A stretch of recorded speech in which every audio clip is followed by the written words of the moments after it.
जैसे जैसे अमेरिकी राष्ट्रपति चुनाव की तारीख नजदीक आ रही है, वैसे वैसे दावों और वादों की बौछारें भी जोर शोरों से हो रही हैं। इस चुनाव पर दुनिया भर की नजरें टिकी हुई हैं।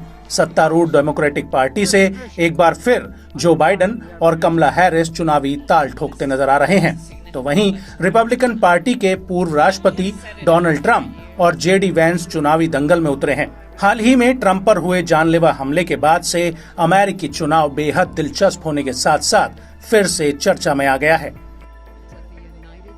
हाल ही में डोनाल्ड ट्रंप ने विस्कॉन्सिन स्टेट के मिल्वॉकी में रिपब्लिकन पार्टी के नेशनल कन्वेंशन में भाषण देते हुए कहा कि भगवान उनके साथ है।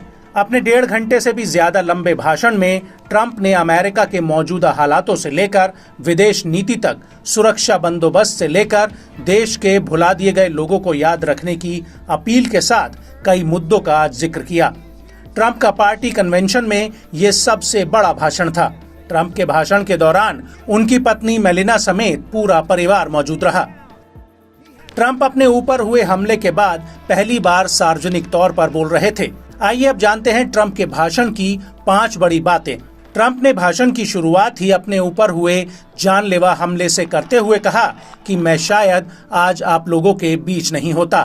भगवान की कृपा से आज मैं यहाँ खड़ा हूँ। ये मेरे लिए बड़ा ही दर्द भरा अनुभव था। My hand was covered with blood, just absolutely blood all over the place. I immediately knew it was very serious, that we were under attack, and in one movement proceeded to drop to the ground. Bullets were continuing to fly as very brave Secret Service agents rushed to the stage, and they really did. They rushed to the stage.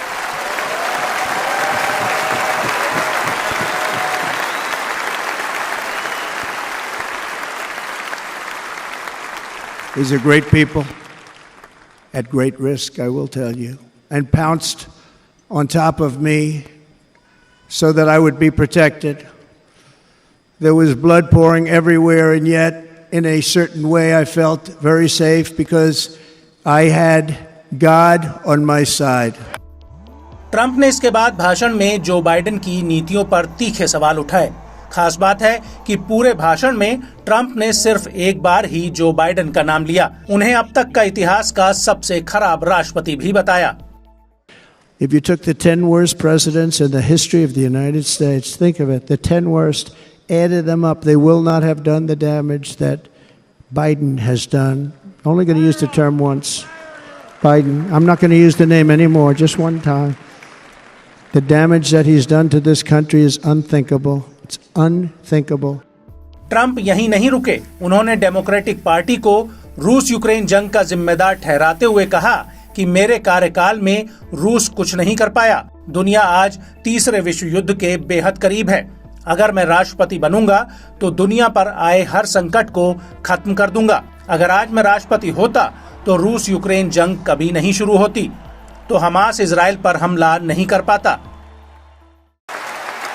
I will end every single international crisis that the current administration has created, including the horrible war with Russia and Ukraine, which would have never happened if I was president, and the war caused by the attack on Israel, which would have never happened if I was president. Trump के अब तक के सियासी सफर में अवैध प्रवासियों का मुद्दा भी टॉप पर रहा है। एक बार फिर उन्होंने हमलावर रुख अख्तियार कर कहा कि हम पूरी दुनिया का डंपिंग ग्राउंड बन गए हैं। दुनिया हम पर हंस रही है, वो हमें मूर्ख समझ रही है। वो अमेरिका में घुसपैठ कर रहे हैं, वो आपको खा जाएंगे। Illegal immigrant invasion, the worst that's ever been seen anywhere in the world. There's never been an invasion like this anywhere. Third world countries would fight with sticks and stones not to let this happen.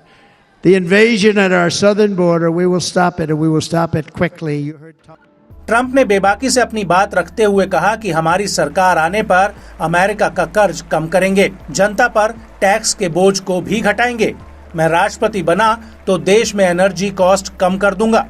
इससे transport, manufacturing और घरेलू सामान की कीमतें कम होंगी। So tonight, I make this pledge to the great people of America. I will end the devastating inflation crisis immediately, bring down interest rates, and lower the cost of energy. We will drill, baby, drill.